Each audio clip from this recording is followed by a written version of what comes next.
In Millhaven, Colorado, life didn't change much from one week to the next.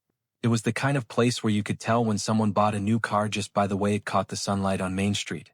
A missing trash can on the curb might start conversations at the diner. And when a familiar face failed to appear where it was expected, it didn't take long before people started talking. That's why the absence of Lydia Carver on the morning of March 4, 2019, was more than just unusual. It was alarming. Lydia had been a registered nurse for nearly 15 years, most of them spent at the Millhaven Community Hospital. She was known for a strict punctuality that wasn't about rules or fear of reprimand, it was about responsibility. Lydia believed that in healthcare, a delay could ripple through an entire unit. One late arrival could mean a delayed medication, a missed set of vitals, or an emergency left waiting. She didn't do late. Not ever. That Monday morning, the day shift charge nurse expected to see Lydia at her station by 6:45 a.m., in her pale blue scrubs, with her hair pulled back and her ID clipped neatly to her top. But at 6:50 her station was still empty. By 7:10 her phone went straight to voicemail. No running late text. No call from her home line. No message left with the front desk. By 7:30 her coworkers were exchanging looks that weren't just curious, they were concerned. In their line of work, they had seen what could happen to people when something went wrong suddenly, without warning. And they knew Lydia was the type who would send a message even if she were in the back of an ambulance. The hospital documented her absence formally, partly because it was policy, partly because it just didn't fit. Calls were made to her cell phone and to her house. No answer. No return call. By noon, that concern had shifted into something heavier. A colleague reached out to Lydia's supervisor directly, bypassing the usual wait-and-see approach. "She's never done this," they said. "Not once." The supervisor knew enough about Lydia's life to be uneasy. She was married to Nathan Carver, a local construction foreman. They lived just outside the town limits in a modest, single-story home with a detached garage and a small garden Lydia tended in the warmer months. She wasn't the type to disappear for a day of shopping in Denver without telling anyone. She kept a structured calendar, shifts, errands, dinner plans, and she stuck to it. The supervisor called Nathan's number. The call went unanswered. At 3:15 p.m., the hospital followed protocol and contacted the Millhaven Police Department for a welfare check. 2 patrol officers were dispatched to the Carver residence. Their instructions were clear. Check her well-being, don't conduct a search without cause or warrant. The driveway told part of the story. Lydia's sedan sat parked where it always did, on the right side closest to the house. The hood was cold. No sign it had been driven that day. Nathan's pickup truck, a dark blue Chevrolet Silverado, was nowhere in sight. The front door was locked. Through the front window, one officer could see the living room. It looked undisturbed, throw pillows in place, a coffee mug on the table, a blanket folded neatly on the arm of the couch. Nothing about it said forced entry or struggle. They knocked, called out Lydia's name, waited. No answer. The same routine at the back door. Nothing. One officer circled the property, noting the garden's bare winter soil, the small shed, and the garage door, closed with no obvious signs of tampering. In the shed's window, gardening tools hung neatly in their places. From the outside, it was a house caught mid-routine, like someone had stepped away with the intention of returning in an hour. With no visible distress, no sound from inside, and no authority to force entry, the officers documented their visit. The call was logged. They left a business card in the front door frame with a note to contact them. By the next morning, Lydia still hadn't shown up for work. More calls went unanswered. Texts remained undelivered. People in Millhaven noticed. At the post office, the clerk mentioned she hadn't seen Lydia in line for her usual weekly package pickup. At the grocery store, one of the cashiers recalled she hadn't come in over the weekend to restock on her usual household items. Small towns keep a kind of memory that isn't written down anywhere, but it's sharp, accurate, and shared over counters and fences. In those shared notes, the absence of Lydia Carver was now an open secret. The hospital made a second call to the police department, emphasizing the total lack of contact. This time, the request was not just a welfare check, it was a missing person report. The Millhaven PD took the report, logging her last confirmed sighting, the evening of March 3rd, leaving her shift at the hospital around 7:15 p.m. She had driven home, according to parking lot camera footage, wearing the same scrubs she'd been in all day.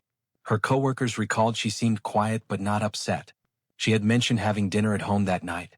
The initial missing person file included her description: 5 feet 7 inches, brown hair, hazel eyes, and the make and model of her car, though it was still parked at home. It also noted her professional background, lack of criminal history, and reputation for reliability. Detectives assigned to the case began by working a standard last known timeline. The goal? Determine exactly when she was last verified alive and by whom. They confirmed that no credit card transactions had been made since the evening of March 3rd. Her cell phone records showed the last outgoing call, a brief conversation with a coworker, at 7:42 p.m. From then on, only incoming calls were registered, all unanswered. In missing person cases, there's a critical distinction between disappearance by choice and disappearance by force. Lydia's life, as documented in work schedules, bank activity, and communication habits, gave no indication she would voluntarily vanish. Detectives noted this as a red flag. By the afternoon of March 5th, the investigation had shifted. It was no longer a matter of when she might come back, but of what happened after she got home. From here, the case would unfold in widening circles. First at her house, then along the roads out of Millhaven, then into the rural spaces where the asphalt faded into dirt. Those circles would soon close in on something darker than anyone in Millhaven wanted to believe. And the first crack in the calm surface of this investigation was about to come from a county over, where a man working alone on a back road would make a discovery that would redefine the meaning of missing. On the morning of March 7, 2019, about 28 miles from Millhaven, the air in Dawson County carried that faint early spring bite, cold enough to keep your jacket zipped, warm enough to bring the smell of thawing earth. Just after 9 a.m., a county road maintenance worker named Tom Reyes was checking drainage ditches along County Route 214. The road cut through a sparsely traveled stretch of farmland and pine woods, a place most drivers barely noticed between towns. He parked his truck on the shoulder near a weathered wooden fence and walked the edge of the ditch, making notes on minor erosion damage. That's when he caught it, the unmistakable scent of decay drifting above the damp soil. At first, Tom thought it might be a dead deer. Rural backroads see plenty of them, especially after the snowmelt. But the smell was stronger, sharper, carrying that metallic undertone no hunter or outdoorsman ever forgets. He stepped toward a gap in the fence, eyes scanning the tangle of undergrowth. 20 feet in, partially obscured by brittle winter weeds, he saw the pale outline of what looked like a human arm. Tom froze. A lifetime of road work hadn't prepared him for this. He pulled out his phone, dialed 911, and forced his voice to stay even as he gave his location. Dawson County deputies arrived within minutes, their patrol units crunching gravel on the roadside. The deputies quickly secured the scene, stretching yellow tape across the fence line and logging every vehicle and person who approached. The initial assessment was procedural, deliberate. Deputies marked the position of the body in relation to fixed points: a leaning fence post, the tree line, a rusted culvert pipe. The ground was soft in places, dry in others, the kind of mixed terrain that could preserve certain traces while erasing others. The body was lying on its side, clothed, with no obvious signs of wildlife disturbance. What stood out to the first responders was the absence of pooled blood or clear drag marks. That absence suggested something investigators would later confirm. This wasn't where the fatal violence had taken place. The call went out to Millhaven PD, referencing their open missing person case.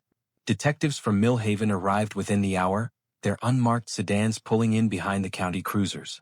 They moved with quiet precision, documenting the scene without speculation. One detective photographed the surrounding roadway, noting the angle of approach for any vehicle that might have stopped there. Another logged the weather: overcast skies, light wind from the west, temperature hovering in the mid-40s. Every detail would later help estimate how long the body had been there. A crime scene technician crouched near the fence line, photographing faint tire impressions in the soft soil. Not deep enough for a clear tread pattern, but visible enough to record. The deputies canvassed the nearest farmhouses, knocking on doors, asking about unusual vehicles or activity in recent days. Most residents said they rarely saw more than 2 or 3 cars an hour pass that way. Back at the scene, the coroner's office prepared the body for transport. The first steps were always the same: photograph in place, inventory visible clothing and personal effects, and place each item in a separate evidence bag. One detail caught a detective's eye: a wedding band still on the victim's left hand. That single observation would matter later. The coroner's van pulled away under escort, headed for the state medical examiner's office. The body would be examined, photographed again, and compared against the missing person database. By the time the last evidence markers were collected, it was late afternoon. The roadside looked unchanged to a passing driver, But on paper, the scene now existed in dozens of photographs, sketches, and reports, each one preserving a version of that quiet, cold morning. In the detective's notebook, one line stood out. Female, mid to late 30s, consistent with Lydia Carver description. Pending confirmation. Back in Millhaven, the news spread fast. A body found in Dawson County. No official ID yet. But in a small town, word doesn't wait for press releases. For Lydia's co-workers, the silence that had hung over the past 3 days was now heavy with a different kind of dread. That night, detectives began merging two timelines. The moment Lydia was last seen leaving the hospital and the window in which the body could have been placed along County Route 214. The distance between the Carver residence and the roadside recovery site was enough to suggest deliberate transport. Transport implied a vehicle, and a vehicle meant there might be a trail, on camera, in fuel receipts, in passing witnesses' memories. But before they could chase that lead, they needed certainty. The next morning, the medical examiner confirmed what most in Millhaven already feared. Dental records and fingerprints matched the missing nurse. The victim was Lydia Carver. The cause of death wouldn't be announced immediately, not to the press and not even to most of the department. That was for the autopsy, and the autopsy would speak in the language of evidence, not assumption. But one fact was already clear to the detectives who'd stood by that roadside. Lydia hadn't simply walked away from her life. She'd been taken from it. And somewhere between Millhaven and that quiet stretch of fence, someone had decided she wouldn't be coming back. The confirmation came the next morning, but it didn't arrive in the form of a dramatic scene or a sudden phone call from the coroner. It came quietly, the way it often does in real investigations, through paperwork. By 8:17 a.m., the state medical examiner's office in Denver had completed a preliminary comparison between the fingerprints collected from the body in Dawson County and the reference prints taken from Lydia Carver's nursing license file. The match was positive. There was no press release yet. No public statement. Just a formal entry in the case log. Subject identified as Lydia Marie Carver, DOB March 12, 1979. For the detectives who had been working the case since the welfare check, the note was both a relief and a weight. Relief because the uncertainty was over, they knew who they were dealing with.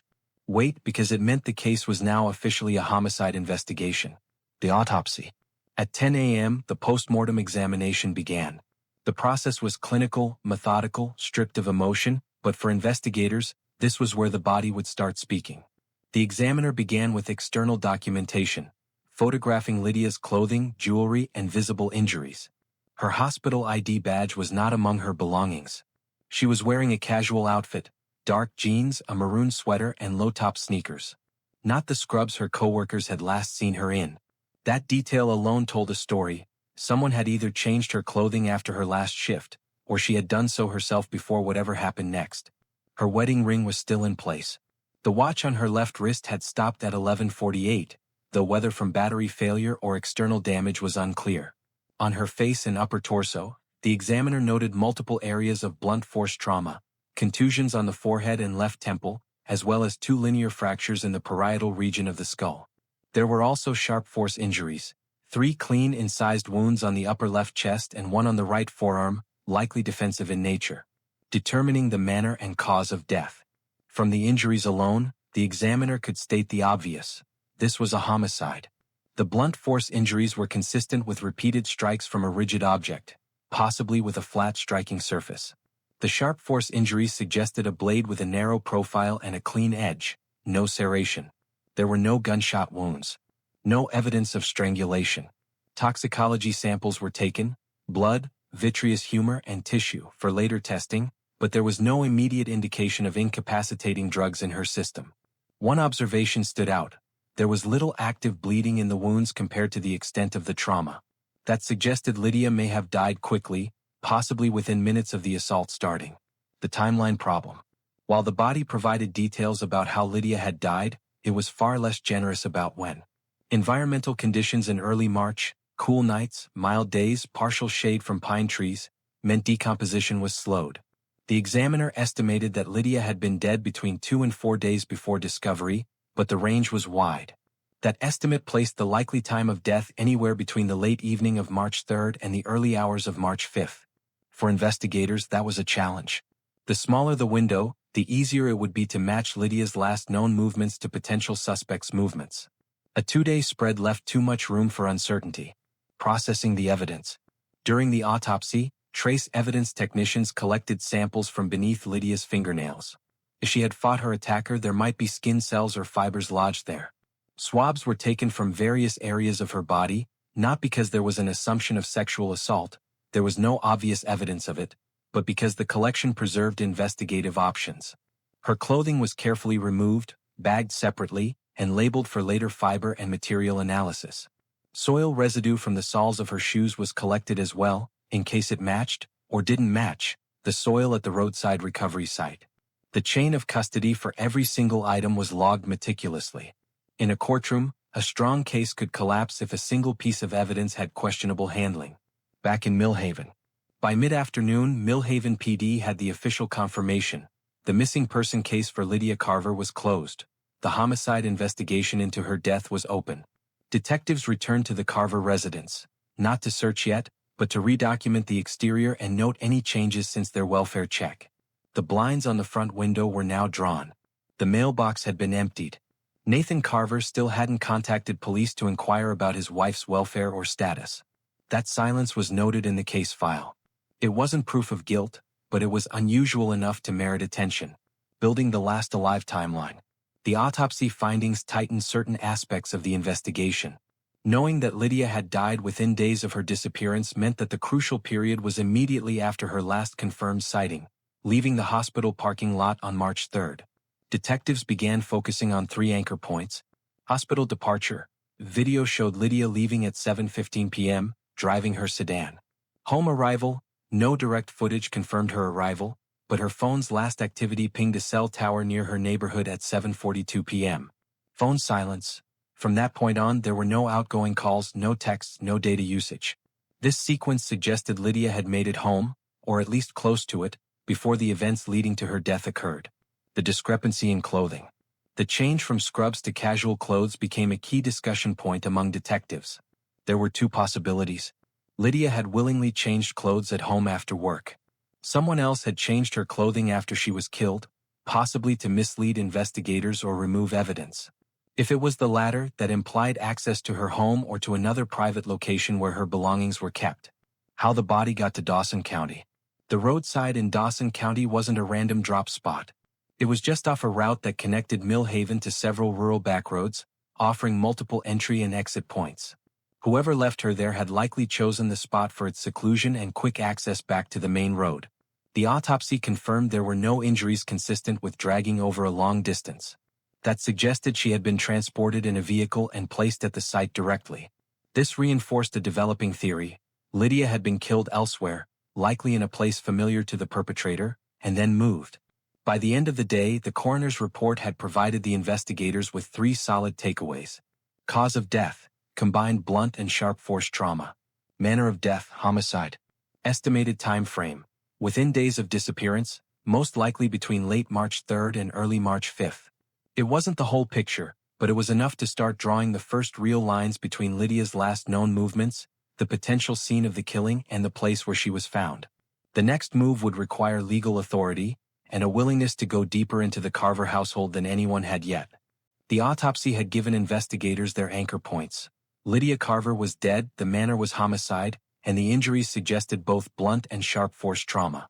But the real challenge now was translating that knowledge into a trail that could be followed. One made up not of footprints or cigarette butts, but of invisible data points scattered across the physical and digital world. Detective Mark Ellison and his partner Rachel Dunn began by locking in the last confirmed moments of Lydia's life.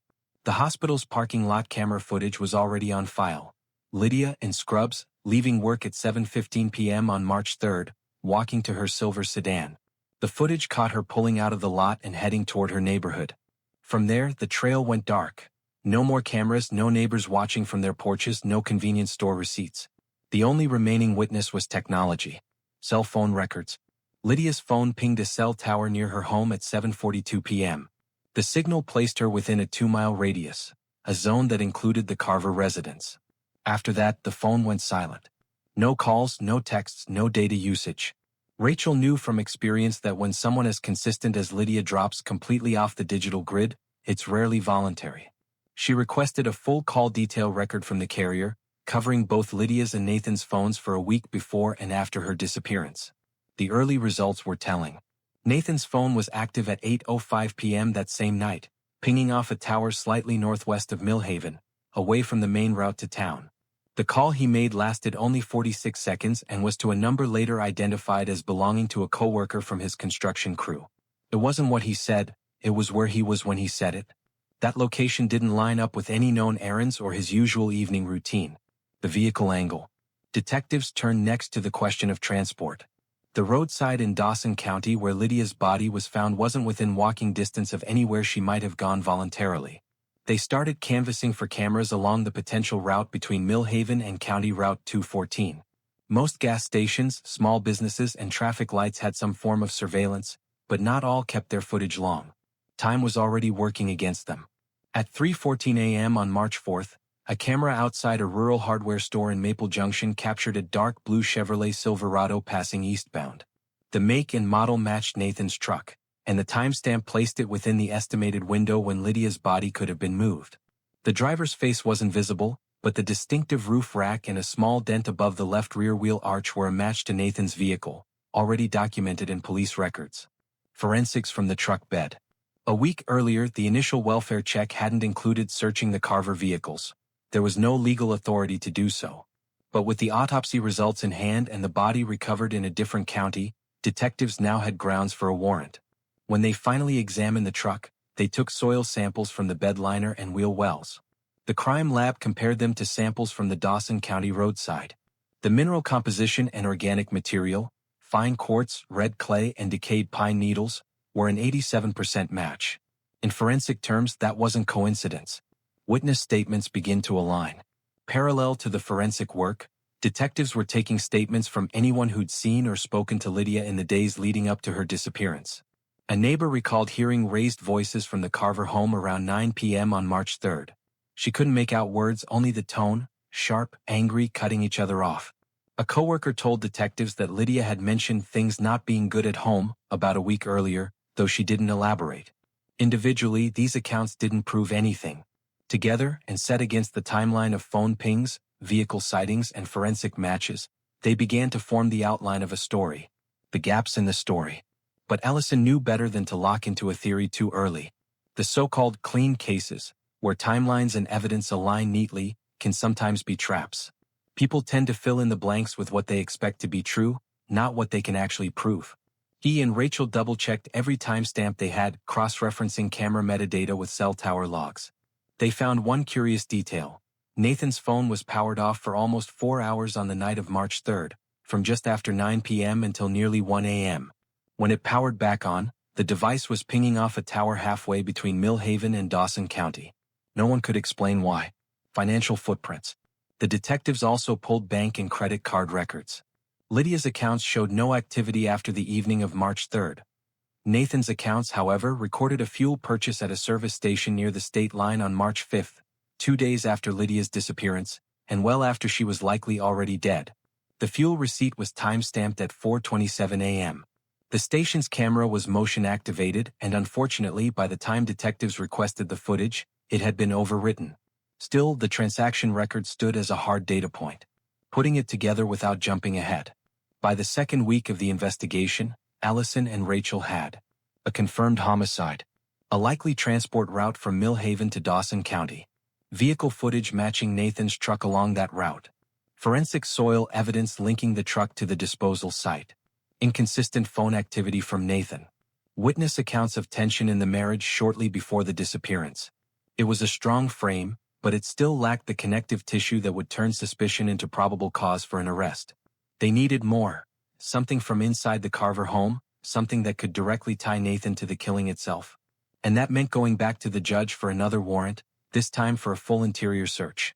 The invisible trail was no longer invisible. It was starting to take shape, thin, fragile, but real. And the next step would either make it unbreakable or show that they'd been following the wrong path entirely.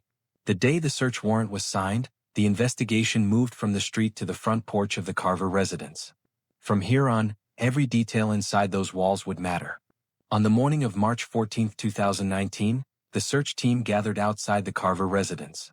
It was a modest, single-story home with pale gray siding, a detached garage, and a yard that still wore the brown and gold of late winter.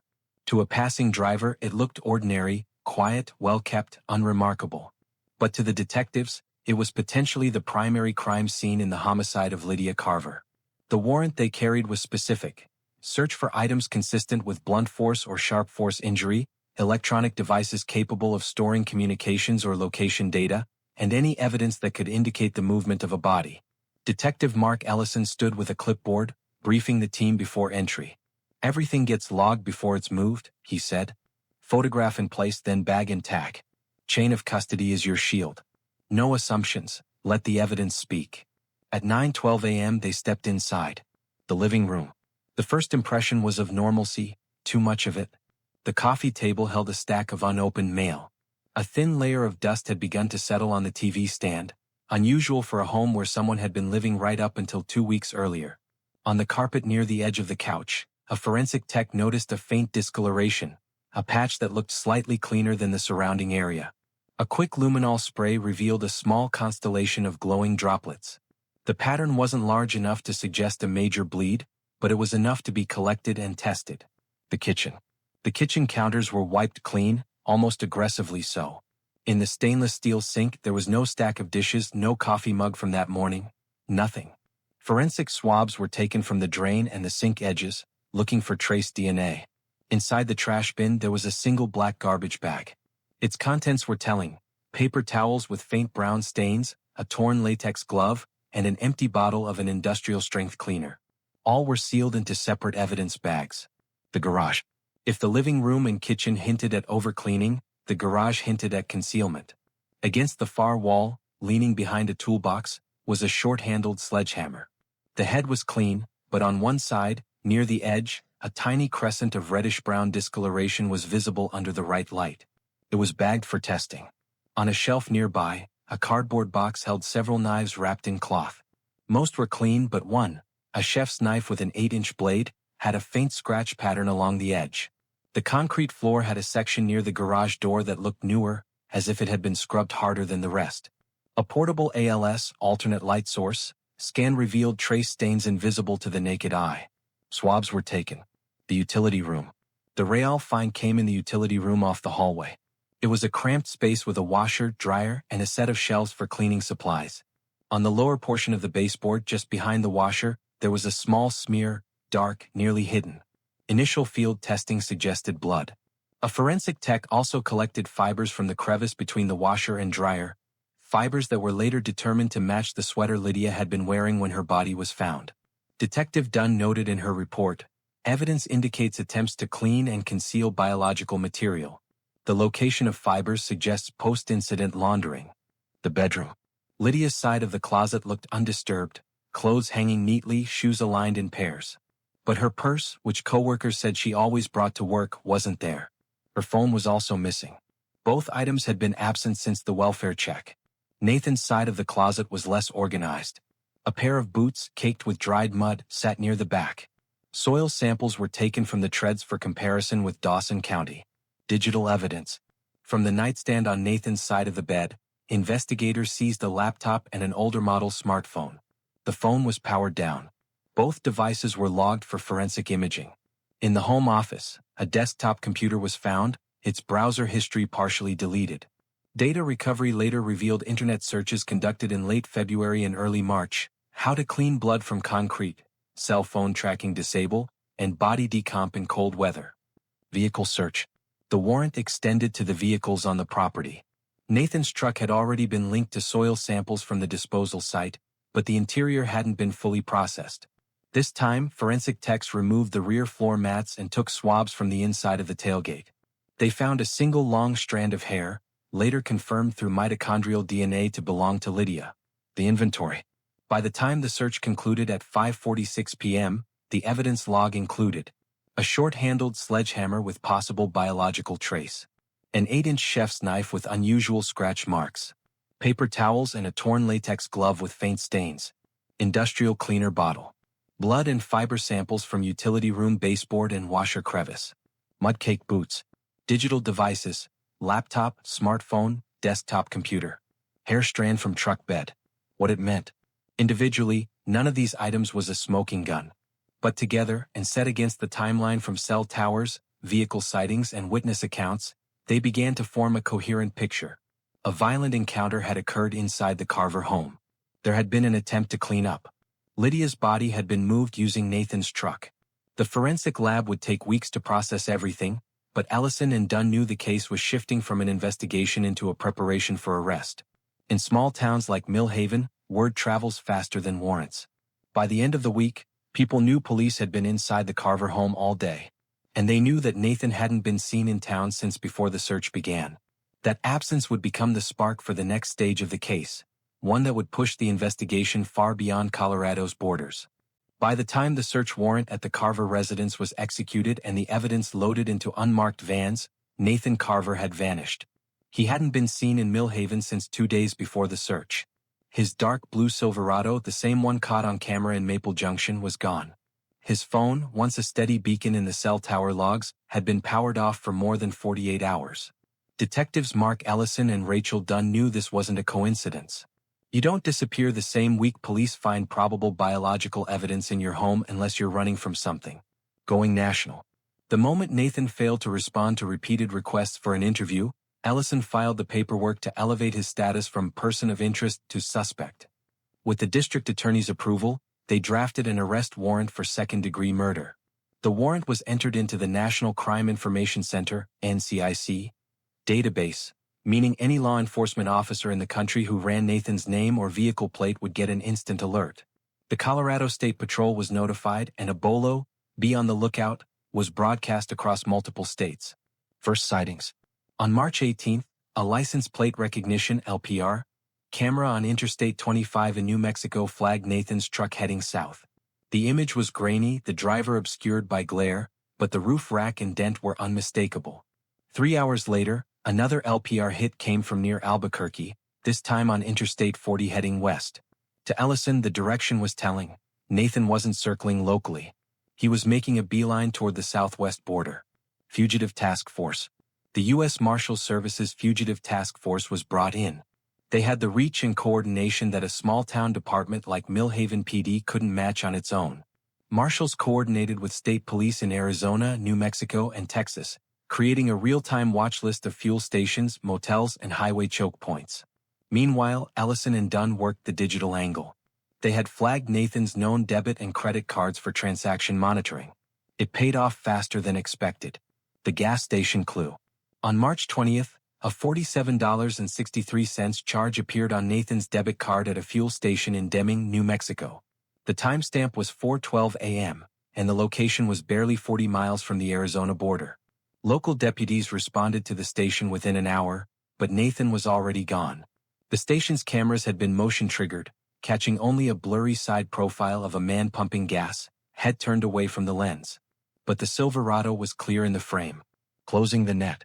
By now, the marshals believed Nathan would try to reach Mexico through Arizona, most likely via one of the less monitored rural crossings near Nogales or Sasabe. On March 22, just after dawn, an LPR camera picked up the Silverado heading west near Tucson. This time, the hit was relayed instantly to every agency in the Fugitive Task Force network. 2 unmarked vehicles shadowed the pickup as it exited the interstate and headed toward a 2-lane desert road. The arrest. At 9:47 a.m., just 5 miles from the border, a coordinated stop was initiated. A U.S. Customs and Border Protection unit blocked the road ahead, while the marshals' vehicles closed from behind. Nathan pulled to the shoulder without attempting to flee. He was ordered out of the vehicle, hands visible, and placed under arrest. Inside the truck, agents found clothing, a few personal items, and $3,200 in cash. No weapons were recovered. The return to Colorado. Nathan was taken to the Pima County Jail in Tucson, where he was booked on the outstanding Colorado murder warrant. He was read his Miranda rights. He said little beyond acknowledging that he understood the charges. Within days, he was extradited back to Colorado under armed transport. For Ellison and Dunn, the arrest didn't close the case. It simply moved it to the next phase. Now they had a suspect in custody, a stack of forensic evidence in the lab pipeline, and a community watching to see if the system could deliver justice for Lydia Carver. The weight of the case. In their debrief with the district attorney, the detectives outlined the prosecution's backbone. Forensic links between the Carver home and Lydia's clothing. Soil and hair evidence from the Silverado matching the disposal site. Surveillance footage placing the Silverado along the probable transport route. Witness accounts of marital tension. Nathan's disappearance coinciding with the escalation of the investigation. The DA agreed it was enough for arraignment, but they would still need lab confirmations to strengthen the case before trial. In Millhaven, word of Nathan's capture traveled as fast as news of Lydia's death had. Some neighbors expressed relief, others disbelief. But everyone understood one thing: the man at the center of the case was no longer just a name in a file. He was back in Colorado and the legal clock was now ticking. Nathan Carver's return to Colorado didn't bring an immediate trial date. Murder cases rarely move that fast. Instead, the next 18 months became a grind of pretrial motions, lab results, and negotiations between the prosecution and the defense. For detectives Ellison and Dunn, the arrest had been a milestone, but they knew the case would be judged not on the drama of the chase, but on the strength of the evidence in court. The evidence comes back. By late summer 2020, the crime lab's final reports were in. Blood samples from the utility room baseboard matched Lydia Carver's DNA with 99.999% certainty. Fibers collected from the washer crevice matched the maroon sweater she had been wearing when discovered. The short-handled sledgehammer from the garage showed microscopic traces of blood and hair consistent with Lydia's, as well as impact patterns aligning with her skull fractures. Soil samples from the truck bed were indistinguishable from those at the Dawson County disposal site. Digital forensics recovered deleted internet searches from Nathan's laptop, including clean blood from concrete and how long for DNA to degrade. It was the kind of cumulative weight that prosecutors dream of. No single piece was overwhelming on its own, but together they formed a chain with very few weak links. The negotiation. Nathan's defense attorney reviewed the discovery and knew the risk of taking the case to a jury. The forensic evidence was hard to counter, and Nathan's disappearance after the search warrant would be nearly impossible to explain away. By mid-2021, quiet discussions began between the DA's office and the defense about a possible plea. The state wanted to avoid the uncertainty and emotional toll of a lengthy trial for Lydia's family. The defense wanted to avoid a potential life sentence. The agreement that emerged was stark. Nathan would enter a no-contest plea to second-degree murder, accepting a prison term of 34 years without the possibility of parole before serving 28. The courtroom. On October 4, 2021, the courtroom in Millhaven's county courthouse was nearly full. Members of Lydia's family sat in the first two rows, flanked by victim advocates. Across the aisle, a few of Nathan's relatives were present, their faces drawn tight. Nathan entered wearing a county jail uniform, flanked by two deputies. He looked thinner than in the photographs from his arrest, his hair now streaked with gray. When the judge asked for his plea, Nathan's voice was flat. "No contest, Your Honor." He didn't offer an apology, nor did he look toward Lydia's family. Victim impact. Before sentencing, Lydia's sister, Hannah Myers, stood to speak. Her voice shook but didn't break. "Lydia was more than a sister to me, she was my anchor. She gave her life to helping others as a nurse, and in return she was taken from us in a way no one should have to endure. This sentence won't bring her back, but I hope it closes a door so we can begin to heal." A murmur moved through the room. Even the court reporter paused for a moment before resuming. The sentence. The judge reviewed the plea agreement, noting the severity of the crime, the evidence, and Nathan's lack of prior violent criminal history. Then, in measured tones, he pronounced the sentence. "For the offense of murder in the second degree, the court hereby sentences you to the custody of the Colorado Department of Corrections for a term of 34 years. Nathan nodded once, almost imperceptibly. Aftermath. For Ellison and Dunn, watching Nathan let out in shackles wasn't a moment of triumph. In homicide work, there's no victory, just an end point.